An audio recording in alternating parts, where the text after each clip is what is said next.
Hey, welcome to episode 109 of Awkwardly Awesome Podcast. I'm your host, Jason Freeman. I have a reflection off the ring light in my eye because I have glasses but that's just a minor thing. And today I'm just so excited for the conversation I'm going to have with my guest. She wrote a book which has gotten me thinking about how even though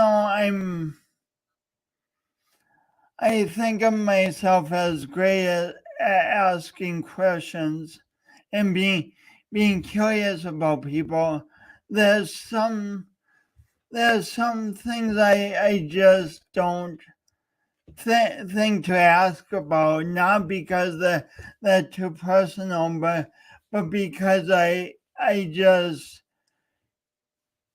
don't think the part of what I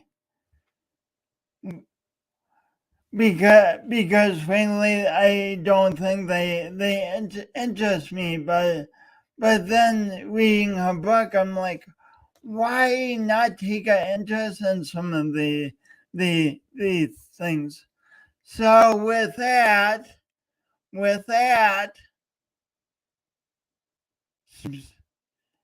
I'll be back. Today's guest, Debbie Bettendorf.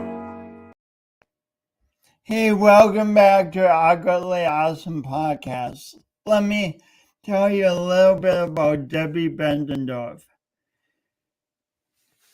You know, in my work and personal life, I meet lots of new people on a regular basis. As this occurs, I'm repeatedly gratified to discover how much kindness exists in the world. It thrills me to think how much kindness exists in the faces and lives of countless people I haven't yet met. I think of these words because I'm getting excited to host this week's guest, Debbie Bettendorf. And yet, yes, I'm reading this right now. That last sentence should have been revised more for the moment, but it wasn't. Debbie, who was introduced to me virtually by a friend, had me on her podcast a couple of months ago. I was very inspired by the kindness with which she asked questions and lessons.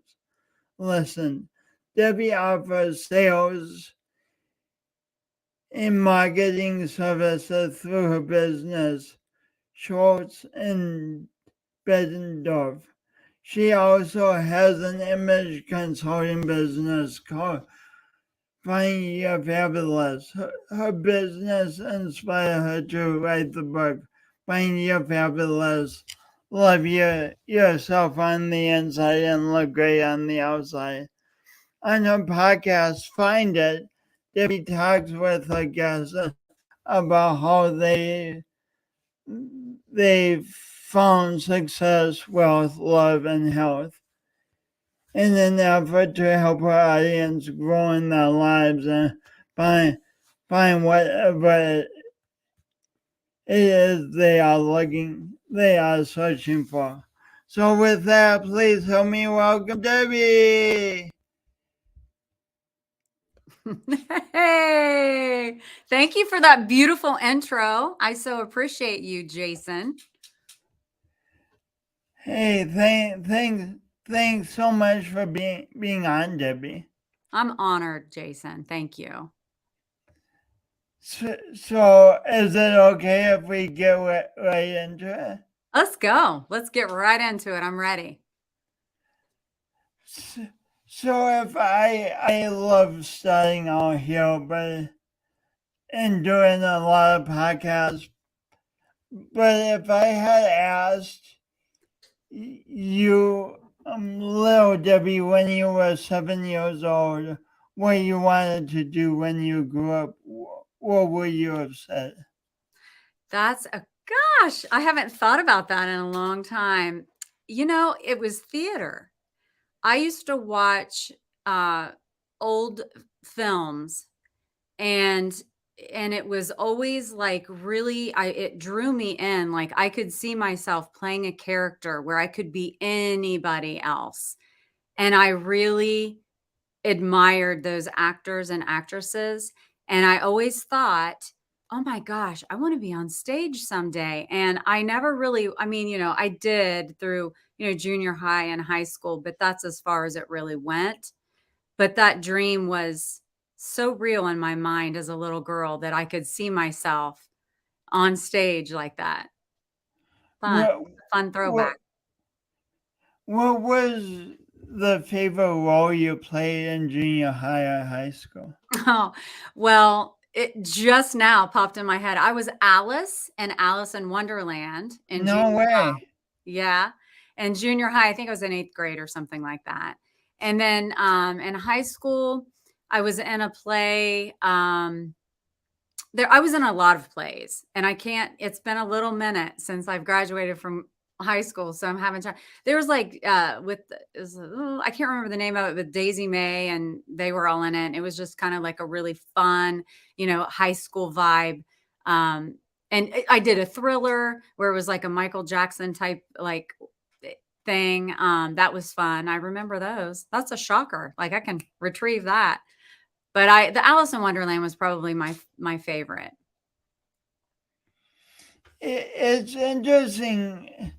Like we've had amazing successes in our life in Yeah. the past. Sometimes that we just are things we really enjoy, but then we go on, life goes on, and we kind of just forget about them.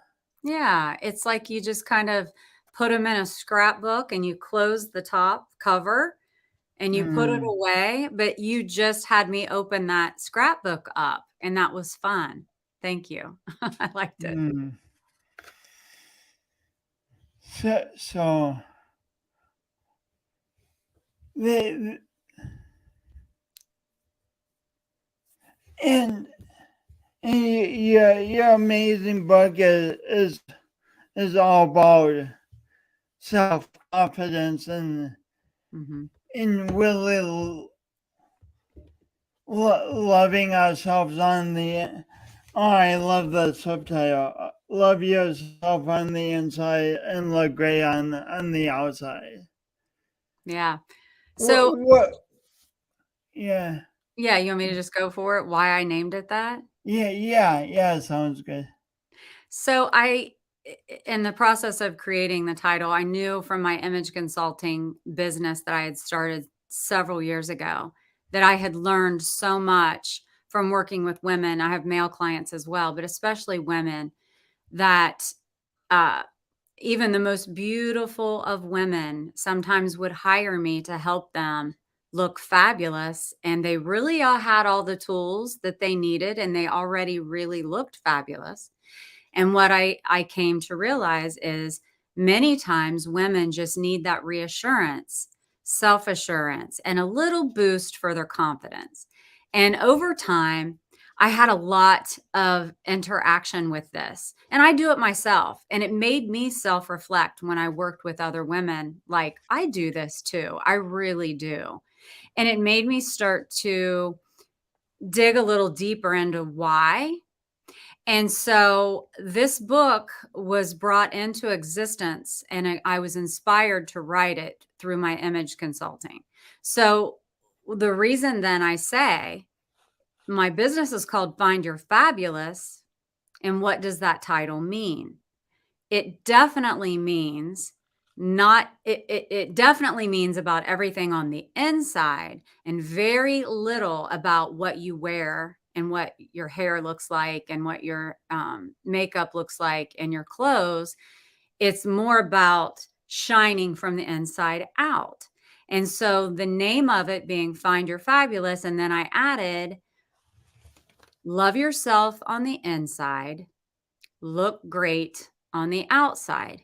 Because honestly, if you love who you are and you have that confidence and love for yourself, whatever you wear, as long as you like it and it fits your body, hey, you're going to feel fabulous in it. But the reverse is true.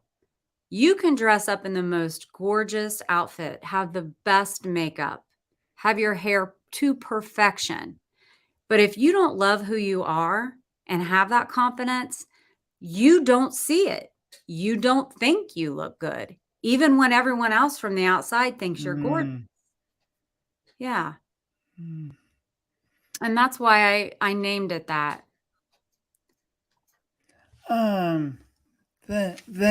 Thank you. We, we, I have a burning question, but first, a few comments. Okay. Hey, Tim. Yeah. And Tim is amazing. He just did a live event this weekend called Showing Up Perspectives on cancer. Oh, That's a show. I'm not sure what the live event was called, but I wish I had been there. But from what I hear, there was so much love at the event, and mm, it's just so exciting. that is So proud wonderful. of Tim. That's great. And then he talks about hashtag radiating real, which is a hashtag that our friend Nancy Barrow started, and Oh, wow. I like that. Radiating real. it's the idea that we don't have to hide a true selves. Like if we're having a bad day, we can Mhm. own that and connect with others sometimes because they might be having a bad day. There you go. I agree with that. Thank you, Tim. And then a man we love and care We about. were just talking about you, Bob, before the show. We love you too.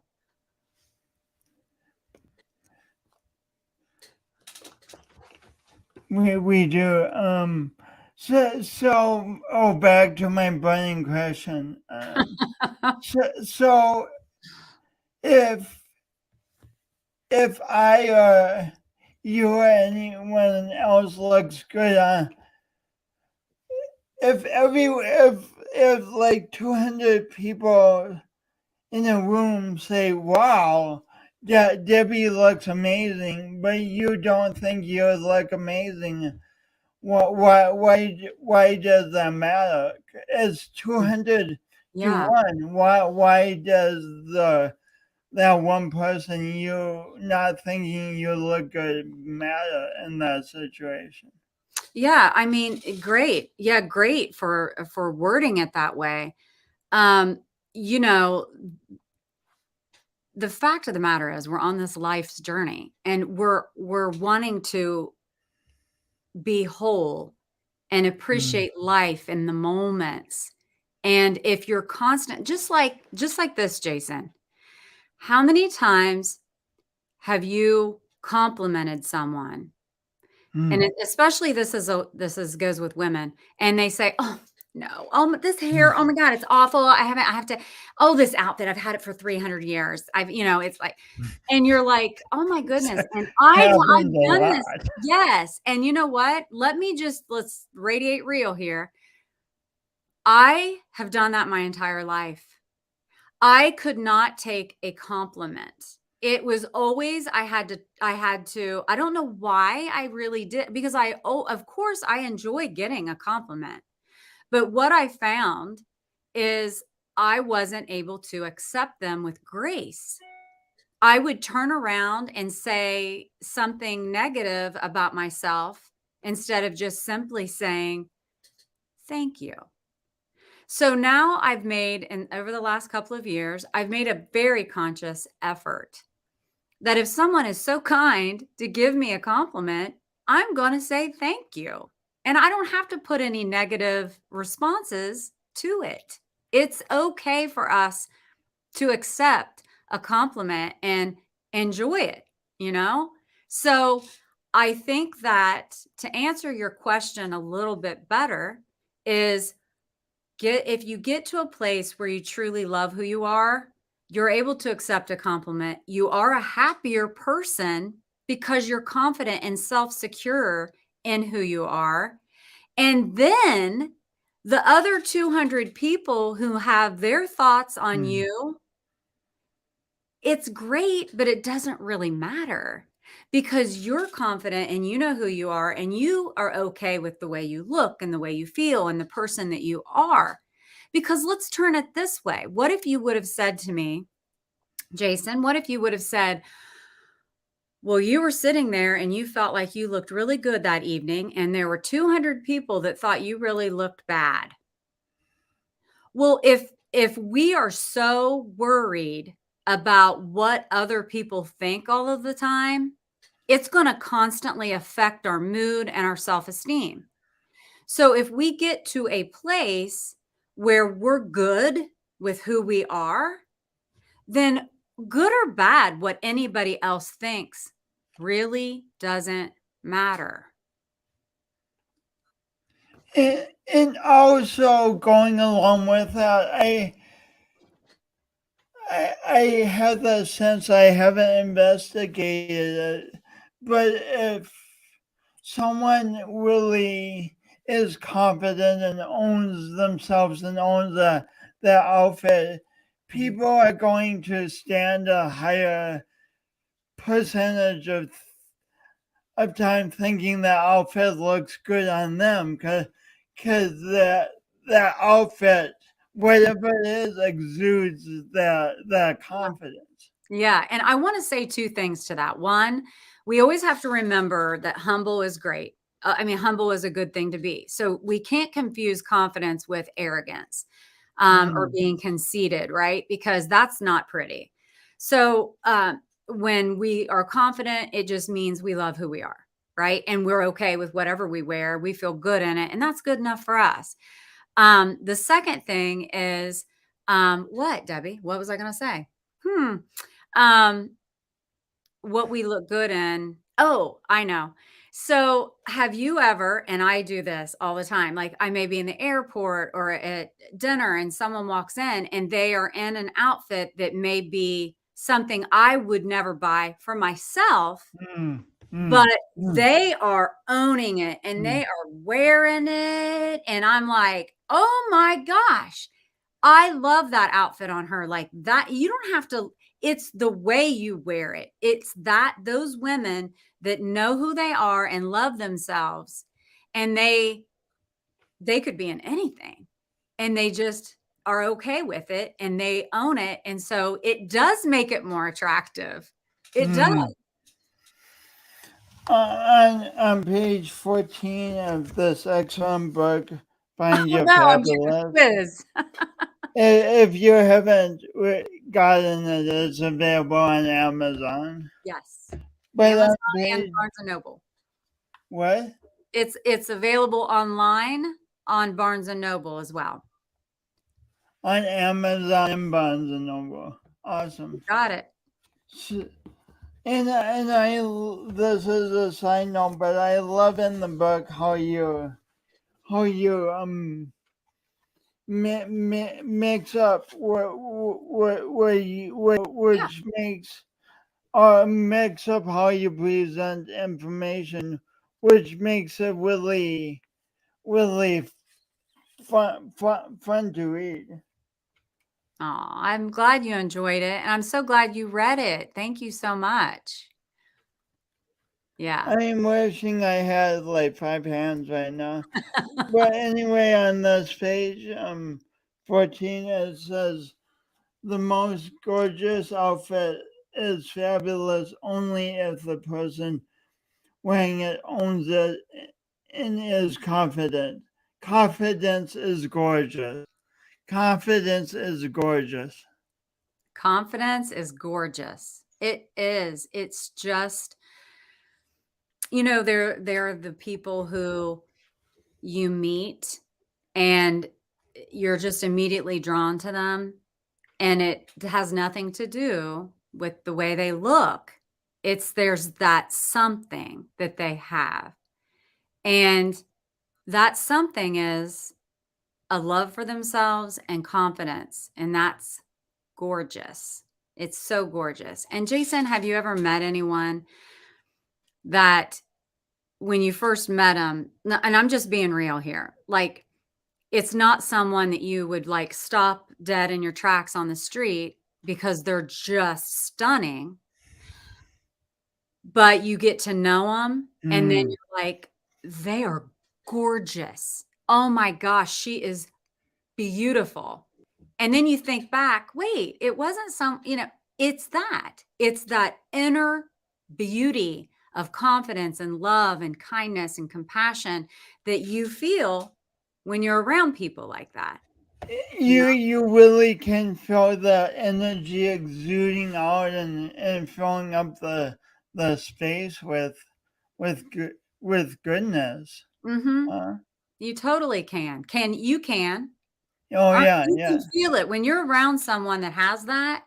It feels good, And 9 times out of 10, I say, I'm making stuff up. I don't have this documented by science, but I'm going to say 9 times out of 10, if you meet someone who is confident and loves themselves, you're going to feel it and you're going to want to be around that. It draws you in. And then it'll make you, if you're not already, question, hey, do I have that? And it's all about inside work. It's the inside work for sure. So I'm getting more confused as we have this discussion. If confidence in fashion are so interwoven with each other, why have they been for years talked about as we talk about fashion? And there's a fashion section, and we talk about confidence and self-help. Why are they talked about as two separate things? They're bio to each other. Oh my gosh, Jason. Did you just hit on something huge here? Because if I understand you correctly, right? You're saying if what my book is about, which is it's about fashion, it's about looking good on the outside, but it's also about confidence. It's also about loving yourself. It's also about self-esteem. Yeah. So if we're constantly saying things like that, then why are they are on 2 different platforms? Yeah. Why aren't they interwoven in our everyday life? And so that question is really, really good because now I know I was raised this way. My mom would say, looks go. If you get wrinkles, sometimes you put on some weight, you're not young forever. So, you need to be good with yourself inside and be loving and kind and compassionate and have a good relationship with yourself to take you through your older years when maybe you're not able to walk as well, or you're not, if you're stuck inside with just you and you don't have it all together inside, you're going to be a pretty miserable person, right? So my whole goal, and not my whole goal, but part of it is this book is an easy read and it's very fun. Like you said, I love that it's a fun book because I'm not preaching to people. I'm just simply presenting information that I've learned along my way that has really helped me. And I'm giving information that I've also expressed to my children that they've been raised with, that same philosophy. So the bottom line is, I say in the book, You can dress up a turd, but it's still going to stink. What does that mean? That means just what I said earlier, you can put on the most amazing outfit. But if you don't think you look good in it, you're not going to look good in it because you're not going to own it. You're going to feel withdrawn. You're going to feel, and you're not appreciating the moment. Right. So but on the other end of the spectrum is this. You love yourself, you feel good about who you are, and then whatever you wear, you own it, you feel good, you're in the moment, you're living your best life, and you don't stink. We need to balance. Yeah, I want to look good. I mean, my gosh, I love clothes. I love trying new makeup. I love that stuff. It's fun for me. And I want to look in the mirror and see a person. Like, I feel like I'm 20 inside my body. And then sometimes I look in the mirror and I'm like, oh, this isn't matching up. But I try to take care of myself. I eat well, I exercise and all the things I need to do to have a strong, healthy body. But all of that, that all goes in line with loving yourself, right? If you take the time for yourself to feel good in the body that you're in by treating yourself with respect, by eating the right things, exercise. And how's your mental health? Is that gorgeous too? Because that all goes in alignment with this book. It's feeling good, your brain and your heart aligning with one another to say, I've got this life and I'm going to live for the moment and I'm going to take care of myself and just, it's all good. It can be good with gratitude and positive mindset and just figuring out who you are. I said this a few days ago to some people. I'm still on a journey. We change in life. It's not like we change. And, it drives me nuts when people say, oh, she's changed. That's not true. We all grow. And also, change isn't a bad thing. It's growing into the person you're meant to be. And if my God, thank God I'm not the same high school Debbie. Thank God I've evolved. That would be really bad. So, we evolve, we grow. And by doing this, we put positive things in our heads and in our hearts and be better that way. I'm finding a quote on growing, I hope. That's okay. You know what? I want to say something else too while you're finding that, if that's okay. Can I go? Yeah. I'm going to say something about you, Jason. Okay. So, in what we're talking about also people judging one another by how we look. And we have to be okay with who we are because then what anybody thinks doesn't really matter, right? So for you, for instance, you're brilliant. You've written books. I read what you put together on LinkedIn and your stories and the way you see things in a very unique and very cool way. And then the use of your words and the way you construct your thoughts and how you feel on paper is absolutely brilliant. Now, how many times have you been out and about and you start to talk to somebody and they judge you by the way you talk and they don't see past that to get to know you like I do, a brilliant mind, an absolute amazing sense of humor. And this is what I mean, but I feel like you've gone through a lot. And by me having you on my show, I learned you've gone through a lot and you learned to love yourself, Jason, and you did the healing work to get to where you are, where you even joke. And, Joe Ingram jokes with you about how you talk and, but you're so confident in who you are and know who you are that it matters little to you what people think.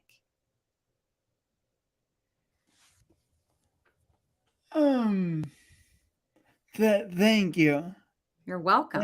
Thank you. And look, you just took a compliment. Thank you. Thank you. before we go there, the brilliant Tracy Robinson says we don't stink, and it's so true, and then she echoes your words. Oh, thank you, Tracy. Thank you, Tracy. So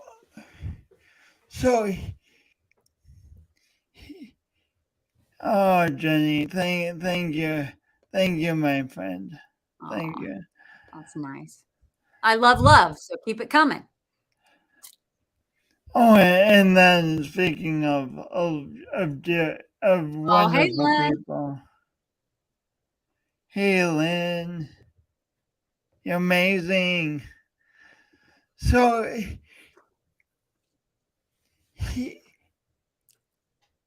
here's the thing about having a speech impediment, and I think maybe this goes to why fashion and looking our best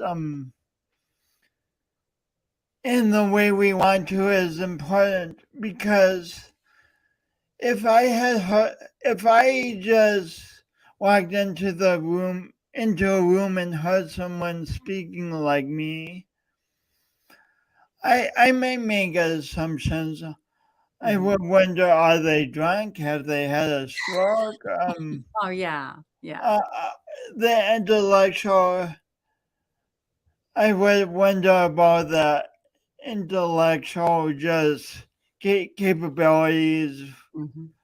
I mean, there's all different capabilities, but that's a different subject. But so like so yes, we make all those assumptions in an instant, and that's part of being human. And as people, we can help people like move past those assumptions by the way we present ourselves. Yeah. Like, And how does fashion help people move past certain assumptions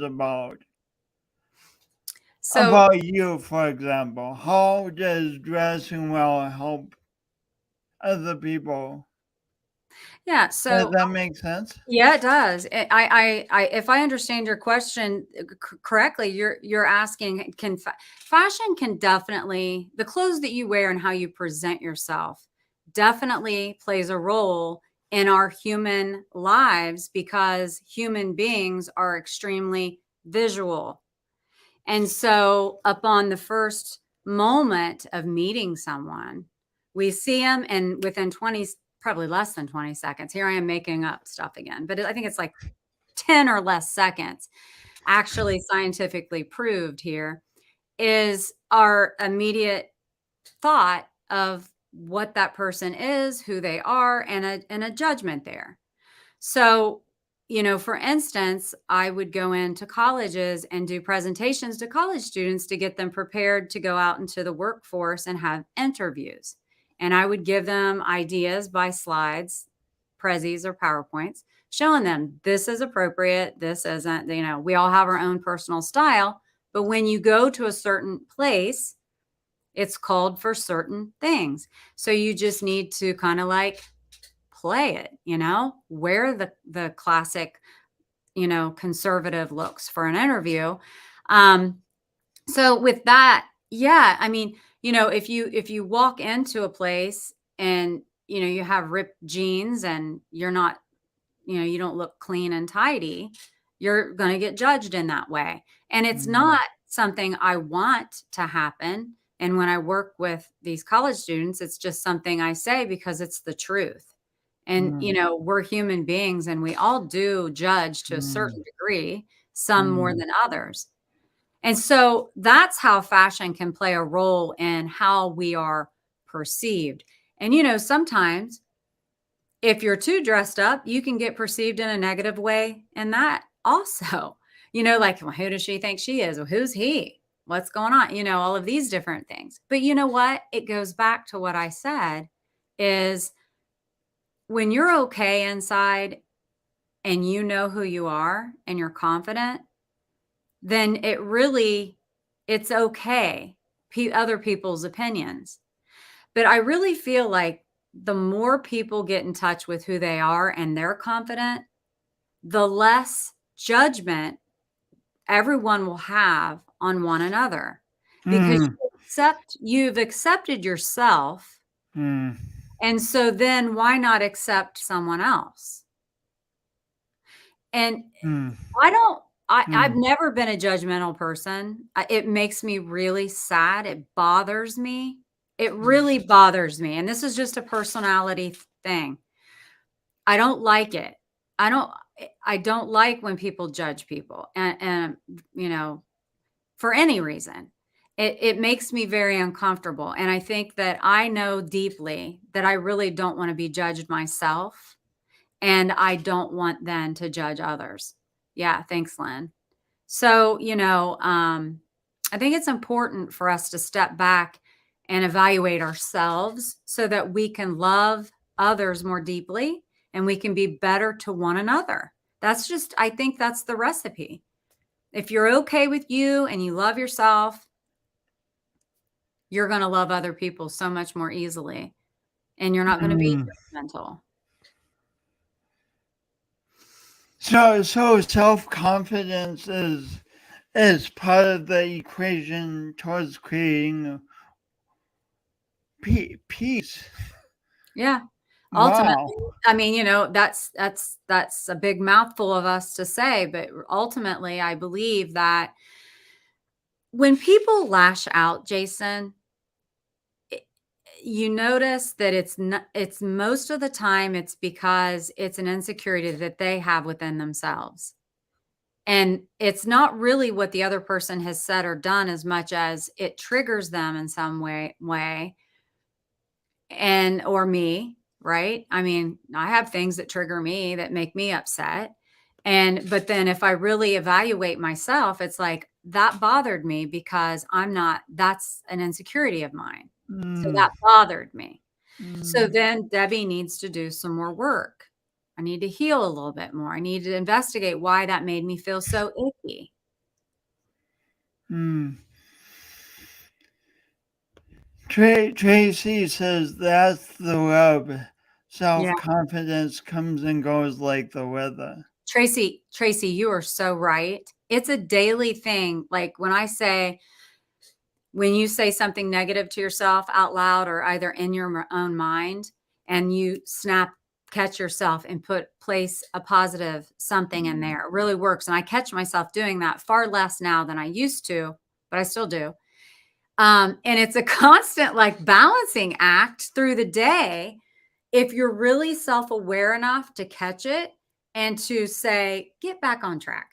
You know, Debbie, come on, get back on track. So Tracy, I've thought about that so much. Like I woke up with my gratitude and drank my water, did some stretches. I'm ready for the day. And then you go to work and someone says something and you're like, well, what happened there? And then you're like, well, I need to get it back. You know, it is, Take it back. it's got to get it back. It's a constant ebb and flow through the day of our feelings and our emotions and all of these things. 100% Tracy. Well said. So, Debbie, you obviously have so much to teach, and you're such a gentle, kind teacher. And thinking of you teaching things makes me think of you being a parent. Yeah. You have two kids, right? Yes, I have a son. He's the oldest, Dalton, and I have a daughter, and her name is Victoria, but we call her Tori. Yeah, Tori. the loves of my life. Like, love them. They're amazing, amazing human beings. So blessed. So what? And I'll get the exact words of this question because I don't remember the exact words of this question. Ask me whatever you want, Jason. What would you tell new mothers about the sacred art of mothering. What would you tell new mothers about the sacred art of mothering art? I like the way you worded that, the sacred art of mothering, because it really is. It's the most important job ever, right? Because we have these little human beings to help mold into an adult, and what they hear, see, and live in the home that you raise them in is what they learn and grow typically to be. And so, hold on a second. Wow. It is, I would tell a new mother that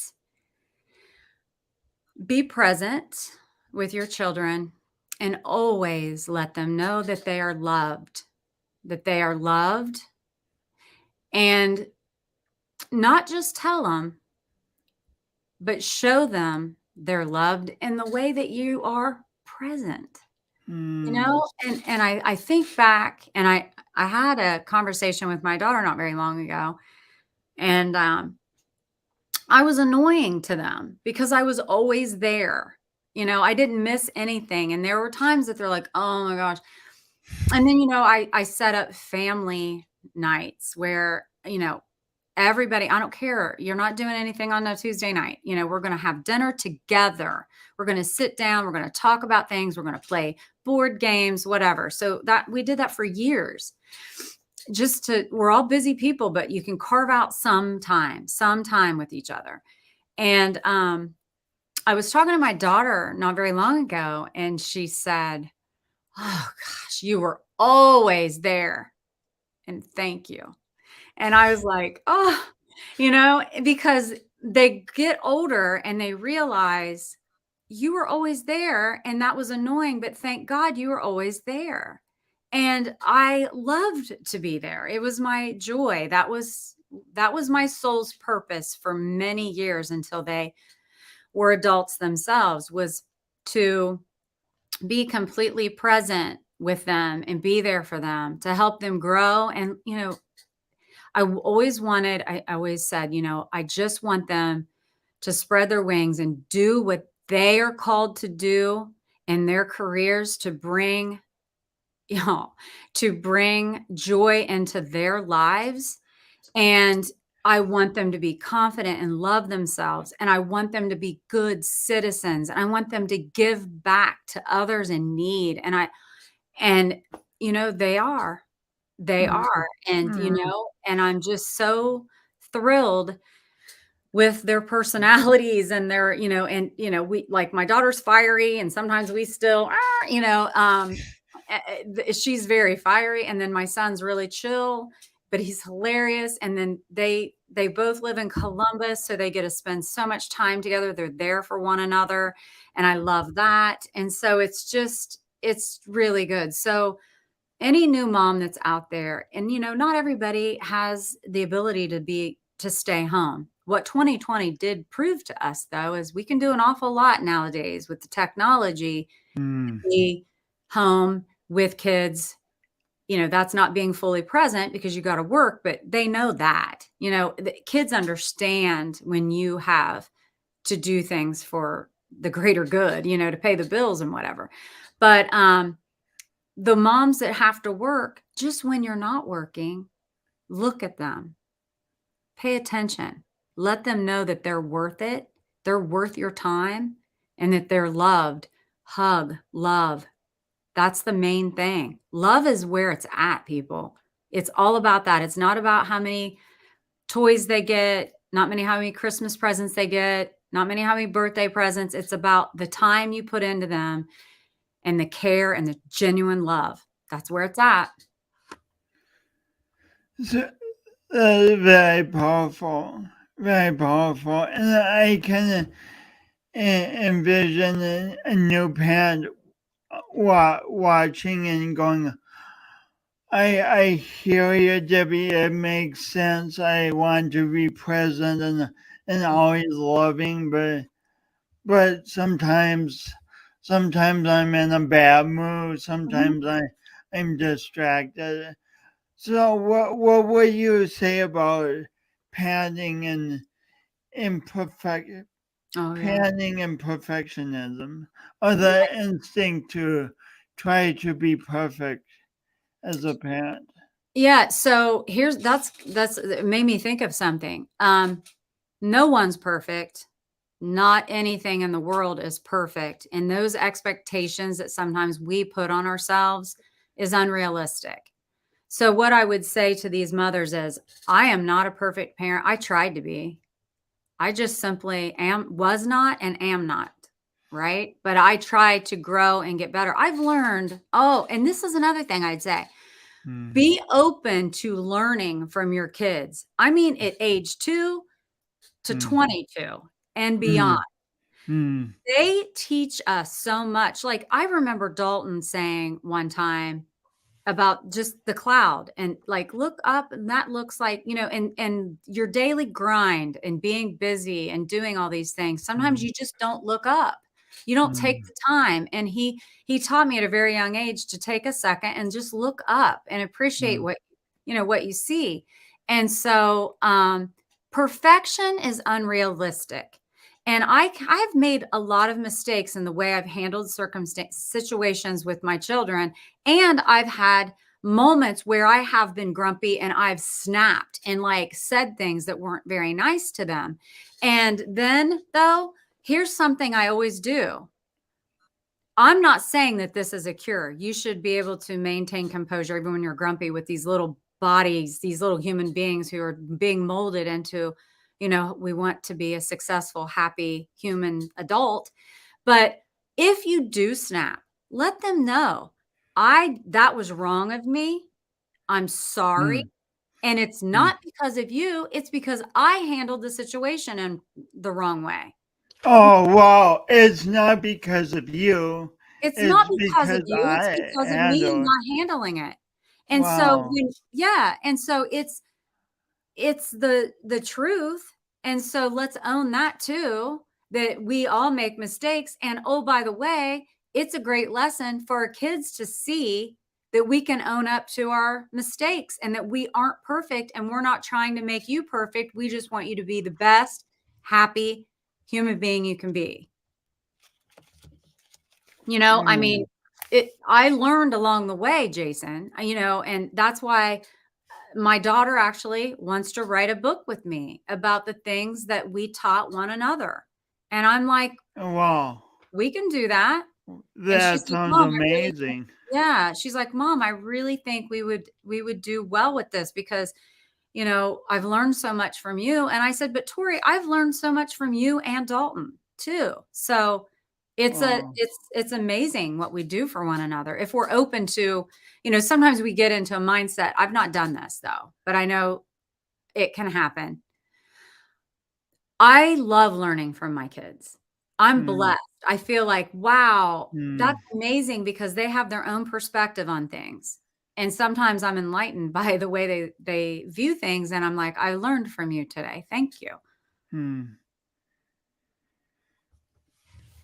Going back to what you were saying about non-perfection on page 54, will you please read that? It says progress, not perfection. Yeah, yeah. I don't know what I said. Yoo-hoo. Yeah, that. Yeah, that. Yeah, that. Yeah. Progress, not perfection. And so once again, that's why I wrote that is because that's something I have to work on. And I've learned a lot about that. No one's perfect. I just said that. And there's a tendency to think that if you work hard enough and if you learn enough, there's a Mm. possibility for perfection. And that's setting us all up for failure. Um, It's Perfection. very seductive to think that, but I mean, it's nice to say, "Oh, I want this event to go perfectly." I mean, yeah, we use that word all the time, but is it going to be perfect? No, there's going to be little things that will happen that's out of your control, and it's okay. It's going to be what it's going to be, and just do the best you can. Same with our life. Do the best you can with what you know, continue to grow and learn from other people. And that's kind of what I'm doing. Kind of what you're doing and switching subjects, but this ties in with perfection. Sometimes we think we have to only act in a certain way to be our most perfect, only express certain emotions. Mm-hmm. And I like these two videos you sent for many reasons, but as we watch them, let's think partly about how you act in totally different ways in each video, and yet each one is very, very much magical. Thank you.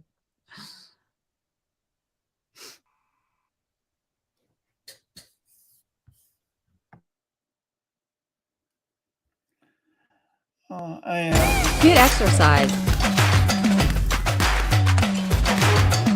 Not to look good, but to feel good.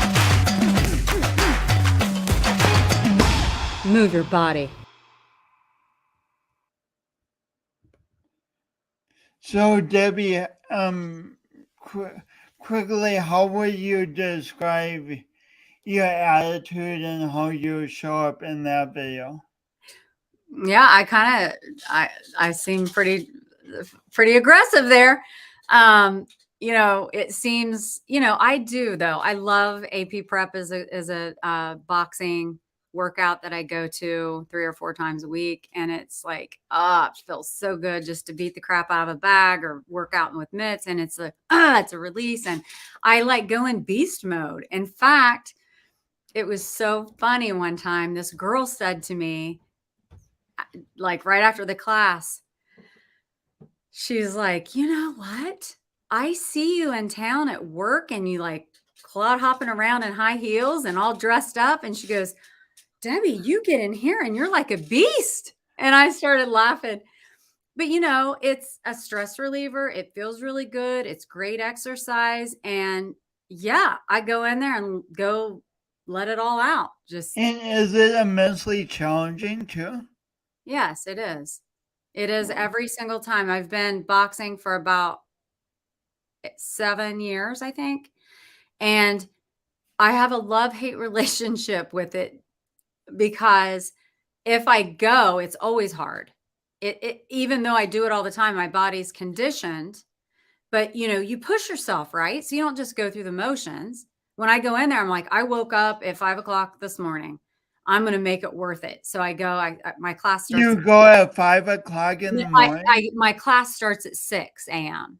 Oh, but I'll get up at 5:15. That's and so then, much better. Oh, God. Yeah. And so I just feel like I'm here.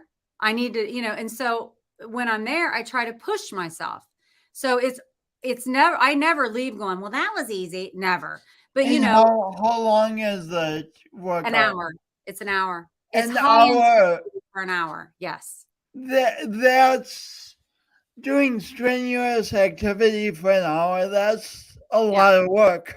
It is. But it feels so good. And so then you push yourself. There are times where I give myself permission just to work hard, but not like completely max out. Just, if I'm not feeling the best or whatever, but I love it. I love it. And I know it's healthy for my body. It's healthy for my mind. You get the endorphins going, and it's great camaraderie with all the other people in there. We have a great group. So it's therapeutic. And then, you're in shape too on the outside. It's therapeutic on the inside, and you get muscles and your tone. So it's a win-win. So video 2 is the second video. Is it going to be about the same thing, or will it be a We're little going to different? see. We'll see. We don't know yet. We'll see. Speak kindly to yourself. Replace any negative thought with a positive one. Get outside, put your feet on Mother Earth, and put your face toward the sun.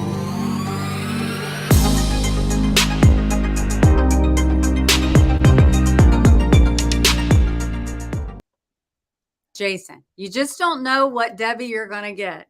If you meet me in the park, you'll get kind, compassionate Debbie. If you meet me at the gym, I'm going to.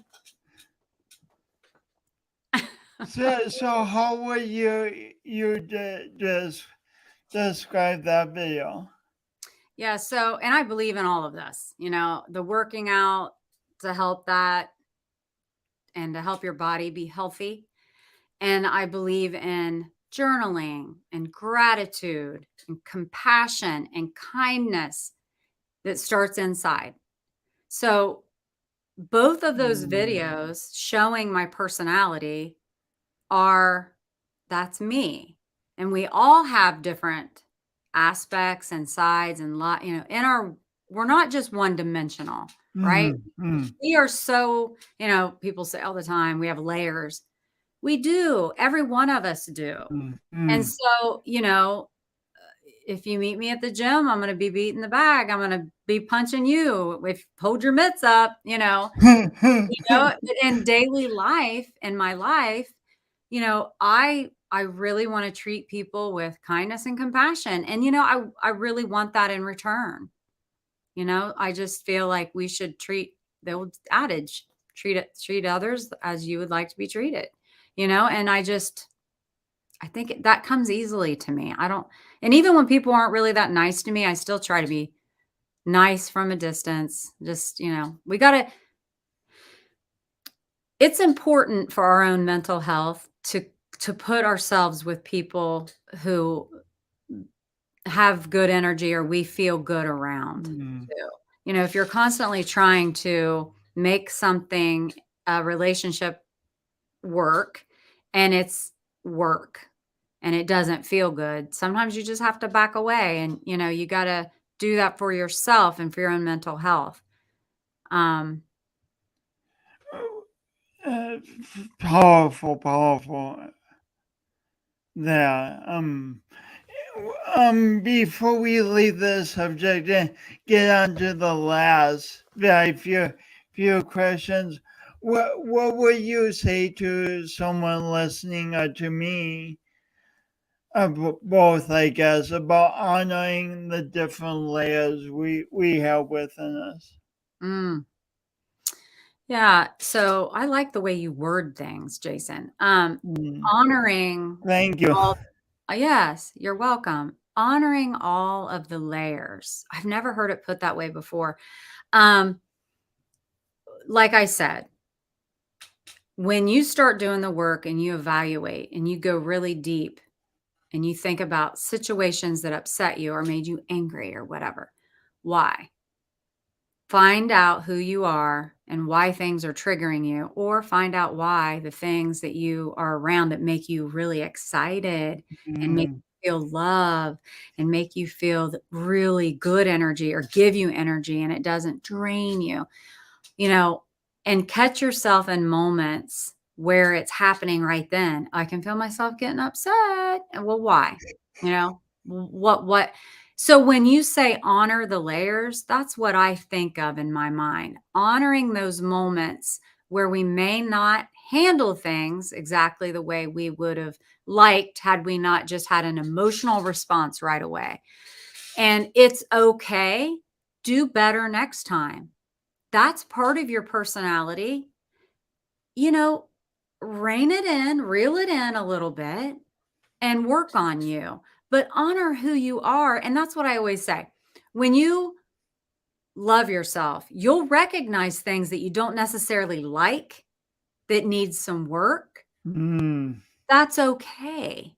You still have to love yourself as a whole because we all have a lot of good in us too. So honor the layers. I may use that another time. That's good stuff, Jason. Yeah. Those are the words you said. I just put them in the form of a question. Yeah. Sounded Yeah. I talk about wearing layers.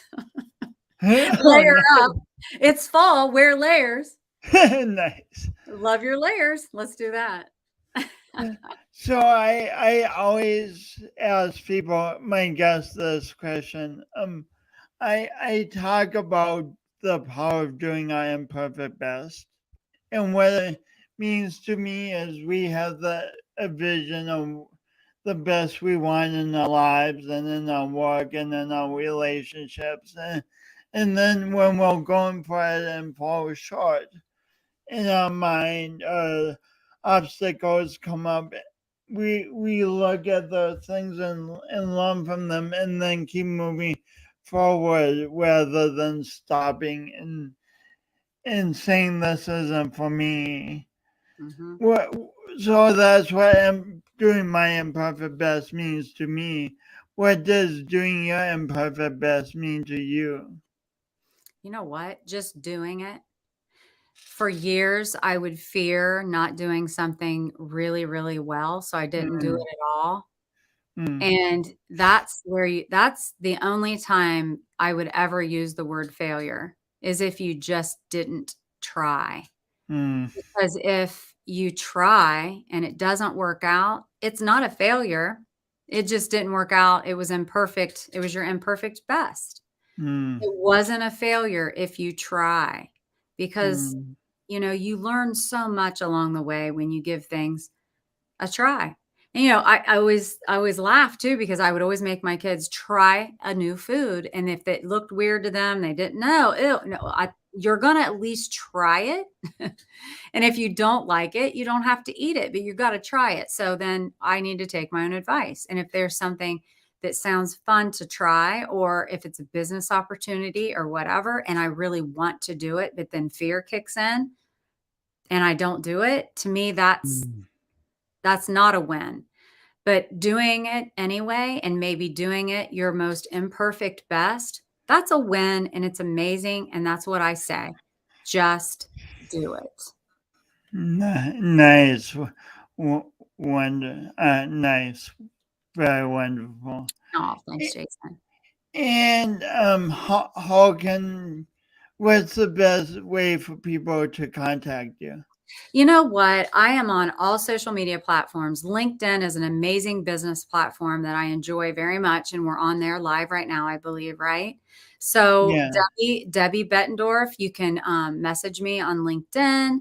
You can find me on Facebook. I also have a personal page, um, a business page called Find Your Fabulous with Debbie. So that's open. You can see different posts that I make almost daily. And then, come and see me on Find It. It's actually tonight at 8 p.m. Eastern, um, 5 p.m. Pacific. Every Wednesday night at 8 p.m. Eastern, I am on the show, and I am talking to a guest like you are with me right now, Jason, about finding whatever that guest has to offer to help inspire us to find it too. And you can find me on YouTube. I'm really slacking on the subscriptions on YouTube. So anybody that gives me a little click to subscribe, that'll make me very happy.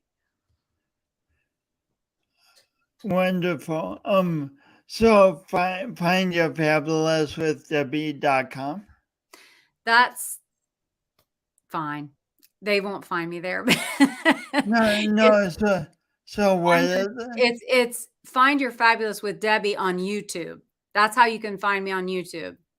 So just you can take the .com off and Find Your Fabulous with Debbie, and that's Debbie Bettendorf. It's on YouTube, and you can subscribe. And then the good thing about subscribing is you'll just get a little notification when I go live, so you can tune in if you feel like it, or if not, just watch it on replay.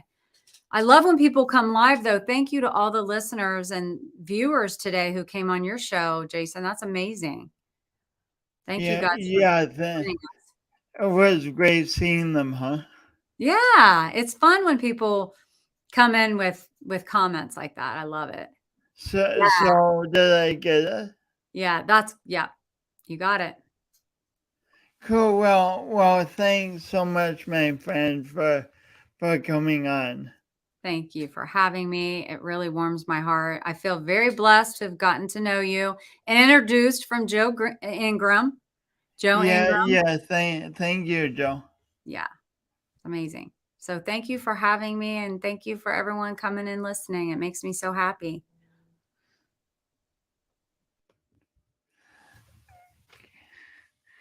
This is so. It's so fun.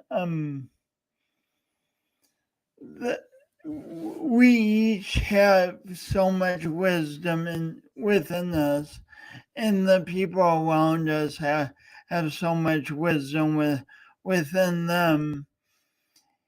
And but if we don't tap into each other's wisdom, we're going to miss it. So I encourage you every week to ask the people around you questions you haven't asked about and listen for the answer and ask follow-up questions. And then they'll start asking you questions and it'll become a rich conversation. As Debbie said, thanks so much for tuning in. Thanks for your comments. And if you watch this on replay, thank you for your time in watching. Until next week. Speaking of next week, I guess next week is she and my mom have been friends since they were in high school. And she's Jude Cole has traveled all over the world and not just for a few weeks at a time. Like she'll go off and travel in Africa for like 6 months or a year. Just fascinating. So tune in next week for that. Until then, have a great day. Thanks for being you.